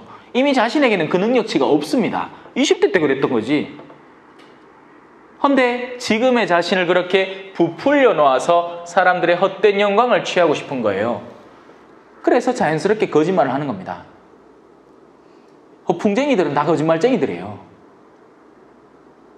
무슨 거짓말을 해갖고 꼭 뭐 사기를 쳐가 막 몇백억대, 요즘 뭐 그래 주마다 수익률이 3% 해가지고 그런 거 돈을 땡겨갖고 몇십억 원을 그래 벌어들인 그 정도를 해야 거짓말이 되는 게 아니고, 거짓의 씨앗은 이미 우리 안에 같이 들어있는 겁니다. 나 아닌 어떤 존재가 되고자 할 때 우리는 거짓에 몸담아야 하는 거예요. 다 뒤다. 자, 그래서 그 헤로데 왕은 거짓말을 합니다. 경비 안 해요. 경비할 것 같았으면 지금 떠났어야 됐어요. 지금 자신의 내면 안에 정말 그 아기가 임금이라는 확신이 존재하고 그 임금에 대해서 참되게 경배할 마음이 있었다면 지금 떠나야 합니다. 우리에게 주어진 시간은 지금뿐이에요. 지금. 우리는 오직 지금을 살아가는 사람들입니다. 과거는 어떤 형태의 지금일까요? 기억되는 형태의 지금이에요. 그게 나의 과거입니다. 그래서 누군가에게 존재하는 과거는 다른 이에게는 존재하지 않는 과거예요. 어르신들은 전쟁에 대한 과거, 기억을 지울 수가 없어요. 하지만 현대의 아이들에게는 전쟁은 없는 과거나 다름없습니다. 역사책 안에서 글로 배우는 과거인 거죠. 그래서 과거는 현재예요. 그럼 어떻게 해야 될까요? 과거에 만약에 부정적인 기억이 남아있다. 그럼 어떻게 해야 될까요? 현재를 바꿔야 돼요. 어떻게? 회개를 통해서, 뉘우침을 통해서 그것을 고해하고 풀어내는 화해의 과정을 통해서 지금 없애야 되는 거예요. 지금. 과거를 어찌할 수는 없어요. 근데 그 과거는 아직도 아픔을 주는, 아픔을 달래는 사랑, 그런 감을 못 잡겠죠. 그 과거는, 아직 이거 지난번에 설명했던 기다. 내가 근데 하도 돌아다니면서 설명 많이 해가지고, 돌아다니면서 과목마다 다른 설명을 해가지고 어디에서 무슨 설명했는지 모르겠어요. 이 상처는 과거의 기억이니까 그 상처는 지금 치유를 시켜놔야 된다는 겁니다. 그리고 그 치유의 대표주자 고해성사입니다. 고해성사를 제대로 볼 때, 판공으로 보지 않을 때, 저는 판공을 제일 싫어해요. 판공을 주는 것도 싫어하고 판공을 보러 온 기억도 싫습니다. 알기 때문이에요. 바빠요. 안 그래요? 판공이라는 건 뭐죠? 신부님 몇 분 초대해서 그 날짜 잡아가지고 사람들이 우르르 보는 게 판공으로 우리가 알고 있는 거예요. 그럼 어떻게 되는지 아세요? 신부도 마음이 바쁘고 신자도 마음이 바쁩니다.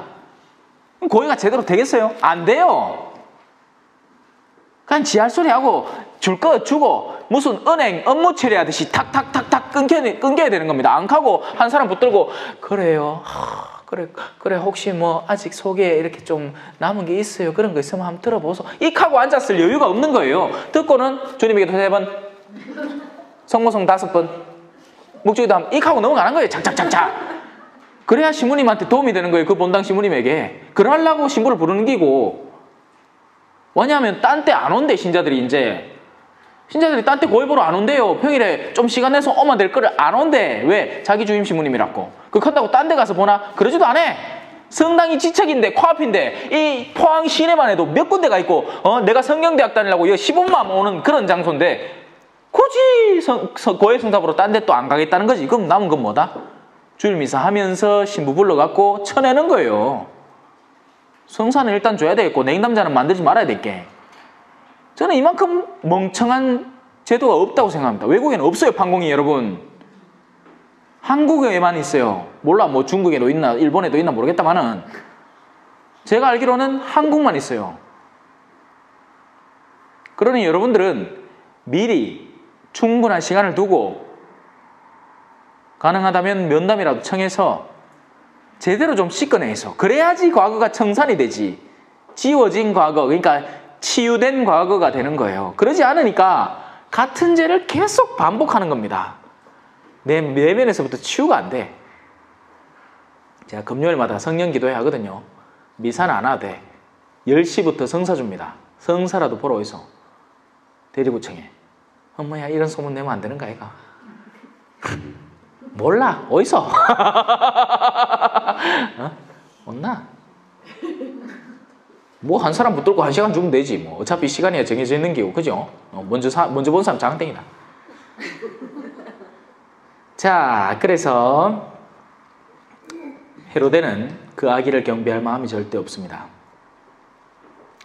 그들은 임금의 말을 듣고 길을 떠납니다. 그러자 동방에서 본 별이 그들을 앞서가다가 아기가 있는 곳 위에 이르러 멈춥니다. 자, 그 별의 탄생의 목적이자 그 목적을 수행하고 마지막으로 성취한 뒤에 그 별은 당연히 그 뒤로는 사라졌겠죠. 그 별은 과연 무엇이었을까요? 아무도 몰라요. 하느님은 심지어는 별자리에 별조차 만들어낼 수 있습니다. 우리가 하늘을 쳐다볼 때 보이는 모든 별들은 태양이에요. 별들은 항성이라고 하나요? 그러니까 태양이에요. 지구나 이런 행성이 아니라 스스로 빛을 내는 존재예요. 그럼 그 크기가 어마무지막지해야 되는 겁니다. 하지만 우주는 그만큼 광활하고 하느님은 그만큼 전능하시니까 충분히 그런 일도 가능케 하실 수 있는 겁니다. 물론 헨리의성일 수도 있겠지. 근데 뭐 규모야 상관이 없어요. 하느님이 당신이 원하면 별 하나쯤 자기 세상에 보내질 아들을 위해서, 세상의 모든 영혼들을 구원해낼 아들을 위해서 별 하나쯤은 얼마든지 창조해낼 수 있는 겁니다. 그게 어떻게 구체적으로 됐나, 그걸 과학적으로 어떻게 설명하나, 그런 것들을 따지고 들 필요는 없어요. 하느님에 대한 신뢰하면 족합니다. 여러분이 훗날에 나중에 하늘나라에 가게 되면 상상도 못할 하느님의 영광을 마주하게 될 겁니다. 우리가 세상에서 뭐 그랜드 캐니언 같은 데 보고 우와 하지요. 그 역시도 하느님의 세 발의 피에 불과하는 거예요. 하느님의 영광은 그야말로 어마무지하고 그 무한함 속에서 이루어지는 지혜의 아름다움은 우리가 상상할 수 있는 범위를 초월합니다. 그래서 누구나 하늘나라 가면 행복해질 수밖에 없어요. 걱정 마세요. 근데 일단 그걸 가야지, 그죠? 가야지. 하늘나라 가야 돼. 하늘나라 가겠다는 열망만 지니고 계세요. 제발 그거라도 상실하지 말라고요. 하지만 오늘날 신앙인들에게는 바로 그 점이 발견이 안 됩니다. 하늘나라 자체에 대한 신앙감 자체가 굉장히 떨어져요. 심지어는 이런 사람도 있습니다. 천국이 진짜 존재합니까? 믿지 말라? 나 믿을란다. 자, 그들은 그 별을 보고 더없이 기뻐합니다. 그리고 그 집에 들어가 어머니 마리아와 함께 있는 아기를 보고 땅에 엎드려 경배를 하죠. 또 보물상자를 열고 아기에게 황금, 세상에서 존귀한 것으로 취급받는 어떤 것, 우리가 성작을 금으로 도배하는 이유, 우리가 성광을, 성전의 모든 기물들을 가급적이면 진짜 실금은 못 쓰니까 너무 비싸니까 금도금이라도 하는 이유는 바로 그 금이라는 금속 자체가 존귀함을, 영광을 드러내기 때문입니다. 바로 왕직을 의미하는 거죠. 유향은 언제 쓰이는 걸까요? 유향은 당연히 여러분들 알죠? 특별한 행사 때마다, 부활 때마다, 성탄 때마다 쓰는 겁니다. 그죠? 기도를 모아서 하늘로 들어올리는 광경을 표현해야 할 때 쓰는 것입니다. 그 아름다운 향기는 사람마다 언제 우리에게 다가왔는지 모르게 그 향이 파고들고, 그죠? 신부님이 입구에서부터 향을 딱 쳐나가면 연기는 그 주변에 팍 퍼지지만 어느샌가 그 향의 향기가 내 코를 싹 자극해 들어옵니다. 기도는 그렇게 스며드는 것이고 퍼져나가는 것이고, 또 사제는 그런 기도들을 모아서 향의 연기처럼 들어올리는 것입니다. 사제직을 말하는 거죠. 예언자는 죽어야 됩니다. 예언자는 죽을 운명이에요. 요나 보세요. 요나. 예? 요나. 얼마나 하기 싫다고 말했어. 하기 싫다고. 그 캣띠만 막 하느님이 막 배에서 쫓아내쁘고 고기 뱃속에 집어 엿보고 거기서 다시 꺼내갖고 그런 동안에 다 살아있었어. 그죠? 예? 그래갖고 결국엔 니네베에 도착을 했는데, 그러고 나서는 또 설교하고 나서도 또 삐짓는 기라 야가. 그죠? 예? 무화과나무가 뭐고 쌀이나무 그거 하나 그늘 밑에서 잠깐 쉬는데 뭐 그거 죽겠다고 하느님한테 얼마나 성을 내는지. 예언자는 순환당할 운명이에요. 지가 하기 싫은 일을 해야 되거든요. 죽는다는 건 다채로운 여러 가지 면에서 죽을 수 있어요. 몸도 죽죠. 1차적으로는. 근데 몸이 죽으면 오히려 빠른 죽음입니다. 그죠? 왜 우리 어르신들 중에도 하잖아. 하나님, 예, 내 그만 데리고 가서 그만 살고 싶다는 거지. 몸이 죽으면 오히려 일이 해결되는 듯한 느낌이 나요. 다만 우리가 우리 스스로를 죽일 수는 없으니까 죽여달라는 거지. 근데 그것 또한 하나의 교만입니다. 하느님이 알아서 어련히 알아서 안 지키시겠나. 그걸 살려놨다는 건 아직 해야 할 어떤 사명이 존재하는 건데 우리는 교만한 나머지 하느님께 막 어떡 데리고 가 있어. 이제 내 할 만큼 안 했는겨. 아니요, 할 만큼 안 했거든. 니 아직 멀었거든. 니 첫째 아들하고 지금 아직도 돈 때문에 싸우고 있잖아. 근데 벌써 하늘나라 올랐고 니 이거 못 온다. 니 이거 착각이다 그거. 주일미사 좀 안 빠지고 나갔다고 니 하늘나라 올 것 같나? 웃기지 마라 하고 하느님은 우리에게 말씀을 건네시고 있는 거예요. 예언자는 죽어야 됩니다. 그래서 몰약을 선물한 거예요. 죽었을 때 그 시신에 바르는 것. 그래서 예수님의 운명을 선물해 드린 거죠. 물론 다 잘 쓰였을 겁니다. 언제? 이집트 생활 동안. 요일 끝나자마자 터키 써야 됐잖아요. 그죠? 이집트로 터키 이민 생활을 했어야 되는데 아마 그때 이 세 가지가 잘 쓰이지 않았을까요? 물론 몰약 같은 건 아마 성모님께서 그날의 기억을 되새기면서 잘 간직하셨는지도 몰라요. 그들은 꿈에 헤로데에게 돌아가지 말라는 지시를 받고, 자, 그들 역시도 꿈이라는 수단을 통해서 일종의 지시를 받습니다. 하지만 거듭 강조합니다. 우리에게 꿈을 통해서 그런 지시는 좀처럼 쉽게 내려오지 않으니까 혹시 주변에서 꿈 얘기를 막 시작하는 사람이 있으면 일단은 좀 가라앉히고 그냥 들어주는 건 상관이 없겠지만 괜히 들었다가 여러분의 마음이 오염될 수도 있습니다. 전에 없던 호기심이라는 건 굉장히 강력한 거예요. 없던 호기심이 하나 생기고 나면 우리의 내면은 거기에 탁 걸려든 나머지 잘 안 빠져나옵니다. 이게 이 찍찍이 있잖아요. 이 찍찍이가 그 안에 있는 갈고리가 요래 있어가지고 살짝만 탁 건드려도 찌찌찌찌찌 하고 뜯어내야 되는 그거하고 비슷한 거예요. 호기심이라는 건 바로 그런 것들이에요. 우리 마음속에 존재하는 갈고리들.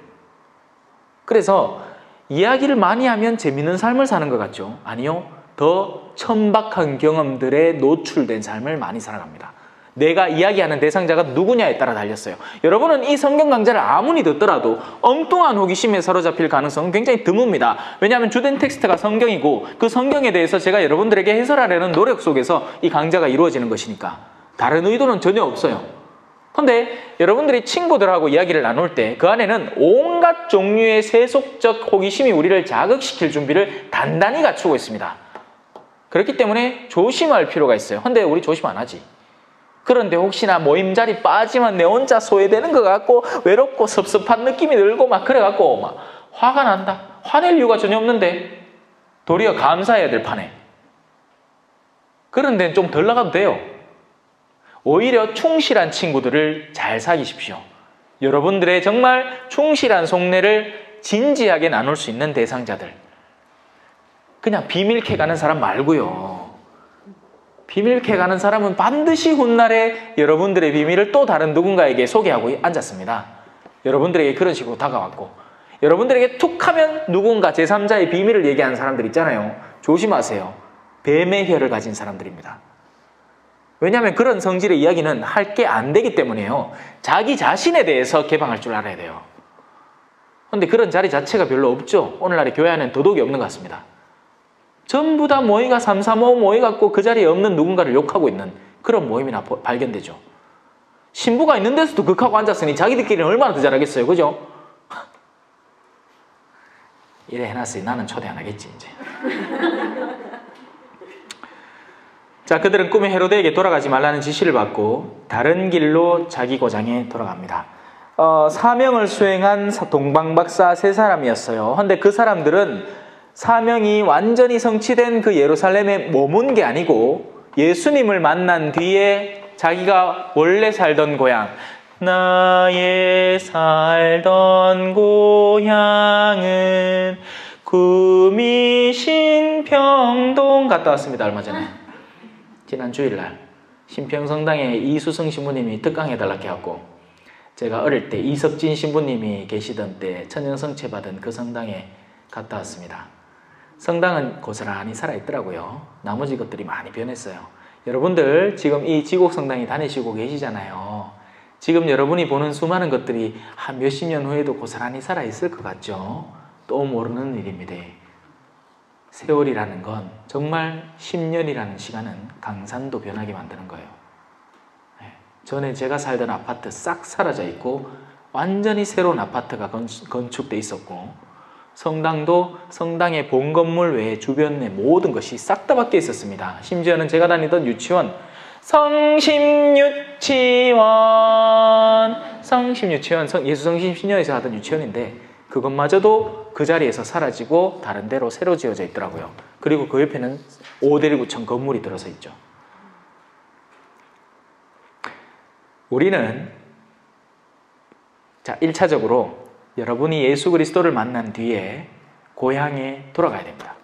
여러분이 지금 이 성경 공부를 하는 이유는, 가정에서 나와서 여러분들이 사는 생활 환경에서 나와서 이 성경 공부를 하는 이유는 이 성경 공부 안에서 초막을 지어서 살려는 게 아니고 이 성경 공부 안에 배움을 들고 다시 여러분들이 사는 곳으로 돌아가기 위함입니다. 그게 1차적인 돌아감이에요. 2차적인 돌아감은 흙에서 나온 존재는 흙으로 돌아가고 우리는 하느님에게서 나온 숨으로써, 그분에게서 나온 영으로서 다시 그분에게 돌아가게 됩니다. 그게 2차적인 돌아감이에요. 1차든 2차든 성실히 잘 수행해내셔야 됩니다. 이집트로 피난하시다. 박사들이 돌아간 뒤에 꿈에 주님의 천사가 요셉에게 나타나서 말을 합니다. 어이, 서둘러라. 일어나 아기와 그 어머니를 데리고 이집트로 피신해. 내가 너에게 일러줄 때까지 거기에 있어라. 헤로데가 아기를 찾아 없애버리려고 한다. 나도 가서 경배하겠소 하던 그 못된 인간이 이제 자신의 본심을 드러내기 시작합니다. 아이들을 죽이는 거예요. 요셉은 일어나 밤에 아기와 그 어머니를 데리고 이집트로 갑니다. 그 기분이 어땠을 것 같아요? 저는 볼리비아 가라고 했을 때 이제 볼리비아에 갔죠. 생판 모르는 그 여행길을 한국에서 비행기를 타고 미국 LA에 가가, LA에서 브라질로 또 가가, 브라질에서 비행기를 타고 이제 볼리비아로 갑니다. 도착하니 밤이더라고요. 뭔가 알 수 없는 그 서글픔.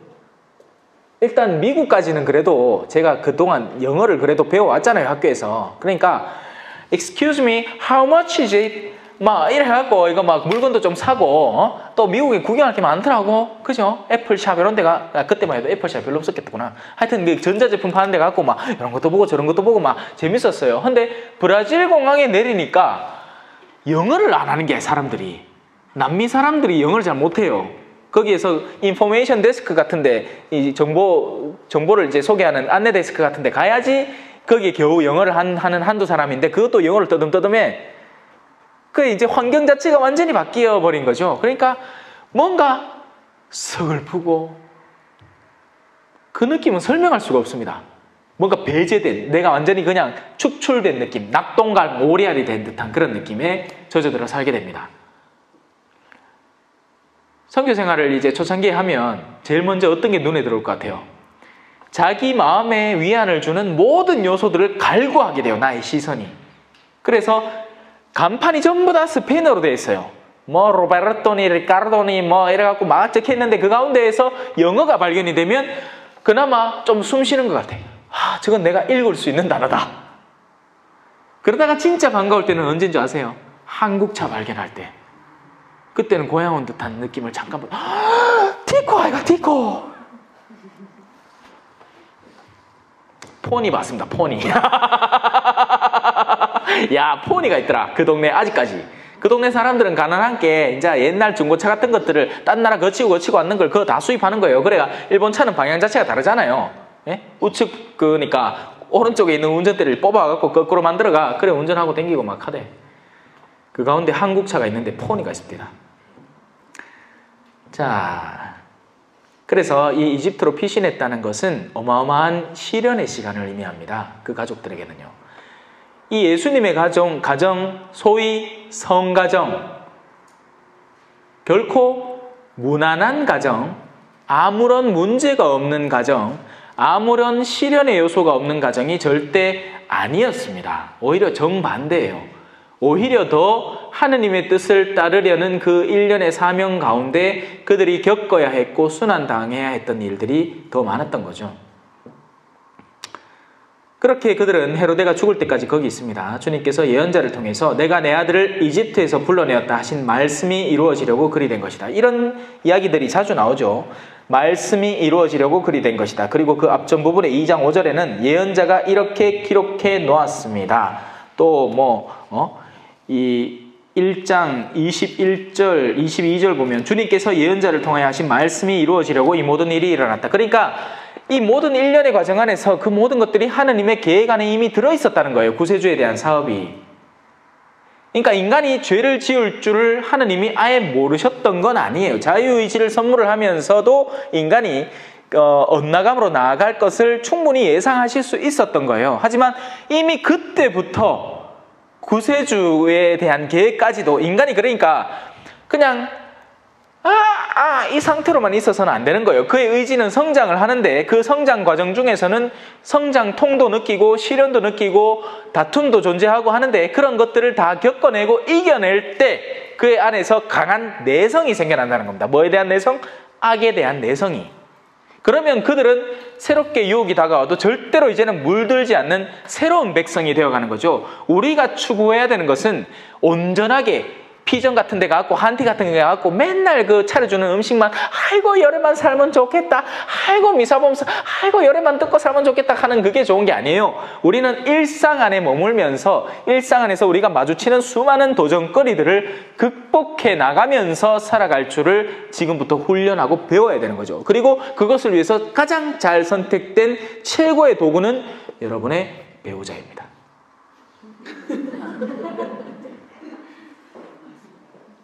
배우자라는 건 물론 여러분은 같이 사는 그 남정네들 말이에요. 근데 그것만은 아니고 나를 힘들게 하는, 아무 때고 내게 전화래 나야 하고 내게 말해도 막 그렇게 막 괴롭히는 그런 사람들. 그래서 우리 수도자들도 사제들도 그런 존재들이 반드시 한 군데는 있습니다. 자, 질문 받겠습니다. 3분 남았거든요. 혹시 그 안의 내용이나 미리 읽어오신 부분이나 궁금하신 게 있으시면 질문하십시오. 네. 네. 여기 1장 맨 25절 끝부분에 네. 요셉이 아내가 아들을 낳을 때까지 잠자리를 같이 하지 않았다 하는데 네. 구태여 이 말씀을 여기다 적을 일이 없을 것 같은데 왜 여기다 적었을까요? 예수 그리스도의 탄생에 평생 동정이신 동정녀로부터 났다는 것을 확고히 하기 위함입니다. 예. 그래서 이제 무슨 소리들을 많이 하냐면 요때까지만 했으니까 그 다음엔 잠자리를 같이 했겠지? 성모님은 동정이 아니겠지? 라고 개신교 신자들이 이야기를 하죠. 하지만 우리 교회의 근본 텍스트는 성경을 넘어서서 성전입니다. 성전이라는 것은 성경이 나온 교회의 삶의 근간들을 말하고 수많은 성인들의 실천적인 경험적 증언들을 말해요. 그리고 그 가운데 가장 대표 주자격은 뭘까요? 성모님이 직접 발현하셨고 그것을 교회가 수차례 수많은 검증 과정을 통해서 그것이 실제였고 그리고 그 성모님의 발언은 분명히 맞았다라는 것입니다. 그리고 그 가운데 대표적인 것이 바로 대구교구의 성모당에 적혀있는 임마꿀라타 콘셉시오니 원죄 없이 잉태되신이라는 그런 교리와 더불어서 평생 동정이신 분. 나는 평생 동정이다. 그 말은 요때까지만 동정이었단 말이 아니라 당신이 실제 평생 동정으로 살아가셨다는 것을 우리는 성모님의 발현의 메시지를 통해서 알 수 있게 되는 것이고 그런 부분들은 성경을 아무리 뒤져봐야 존재하지 않기 때문에 개신교 신자들은 흔히들 성모님을 어떻게든지 깎아내리려 합니다. 왜냐하면 그들의 근본 목적은 성모님을 깎아내리려는 게 아니고 가톨릭과의 구분점을 두고 싶은 거예요. 그리고 가톨릭이 오류가 많은 종교라는 것을 입증해 내려고 시도를 하는 거죠. 하지만 그것은 그들 자신이 스스로 입증하고 있습니다. 왜? 갈리고 또 갈리고 있거든요. 우리는 가톨릭, 보편적인 교회 안에서 이 한국 교회나 제가 일하던 볼리비아 교회나 미국 교회나 스페인 교회나 아무 상관없이 모두가 같은 공통된 관점을 유지하고 같이 살아갑니다. 하지만 그들은 끊임없이 조각나고 있어요. 그리고 저마다 정통이라고 우겨요. 종파만 해도 260 몇 개가 있습니다. 지금 한국 내에서만. 그러니 그런 이들이 우리 가톨릭 교회라는 어마어마한 산짐승 같은 그런 존재, 굳건히 세워져 있는 그런 무너지지 않을 교회를 바라보면서 시기심을 느끼는 것은 당연하고, 그래서 어떻게든지 공격할 수단을 찾는데 그 대표적인 이론 가운데 하나가 바로 평생 동정이신 성모님의 동정성을 해하면서 우리 가톨릭 신자들이 묵주기도를 바친다는 것, 레지오 신심을 가진다는 것, 성모님에 대한 신심을 가진다는 것, 우리 성모님을 그러니까 흠숭지례가 아닌 성인들의 그런 그 공경하는 것 중에, 공경지례 중에 상경지례에 해당하는 그 성모님에 대한 사랑을 깎아내리려고 하는 거죠. 우린 절대 성모님을 신으로 모시지 않아요. 예. 그래서 그런 이들이 그런 주장을 자주 하게 되는 겁니다. 그리고 성모님에 대해서 자신들이 의도하건 의도하지 않건 욕되게 만드는 거죠. 하지만 그 중에서 무지에서 그럴 수 있어요. 어떤 종류에는 목사님들이 그렇게 가르칩니다. 신자들에게. 천주교 신자들에게 대응할 때는 요런 매뉴얼을 써라고 가르쳐요. 그 가운데 대표적인 게 바로 이거예요. 예. 그리고 또 다른 대표적인 구절은 예수님의 형제들에 대한 구절이죠. 예. 그죠? 우리 자매님들. 여러분들이 우리 아버지 다 같은 자매님들이잖아. 말도 안 되는 이야기죠. 여러분들은 제 자매가 아니에요. 근데 저는 자매님이라 부릅니다. 왜? 그게 지금의 한국의 통상적인 교회 내에서의 이 신부가 아니면 교회 내 형제 자매들이 서로를 부르는 호칭이기 때문입니다. 당시 유대인들도 당연히 그런 호칭들이 있었고 친척들을 형제 자매로 삼았던 거예요. 그런데 그걸 가지고 이제 이런 명칭을 봐라. 왜냐하면 개신교는 곧잘 축자적인 해석, 문자적인 해석을 그대로 하려고 시도를 하기 때문입니다. 그리고 그들의 번역판 해설설은 아직도 예수 가로대를 쓰고 앉았어요. 아니에요. 언어라는 건 굉장히 미묘한 성질의 것이고 우리가 이 지금의 성경을 가지고 있지만 또 몇십 년 뒤에 또 새로운 버전의 번역 성경을 가지게 될지 모릅니다. 그리고 지금 예전에 쓰던 가톨릭 성서라고 해서 번역이 틀렸다고 할 수도 없어요. 그건 다른 번역의 성경인 거예요. 그래서 그런 것들을 골고루 보면 됩니다. 네. 어느 정도는 의문이 해소되셨을 것 같아요. 네. 아니, 저는 네. 생각하고 있었는데 네. 그런 문제들이 이렇게 좀 얘기하다 보면 나오는 게 있어서 네. 근데 그 얘기해도 별로 잘 안 믿어요. 그 사람들은요. 대화를 하거나 소통을 하려고 우리에게 다가와서 의문을 던지는 게 아니에요.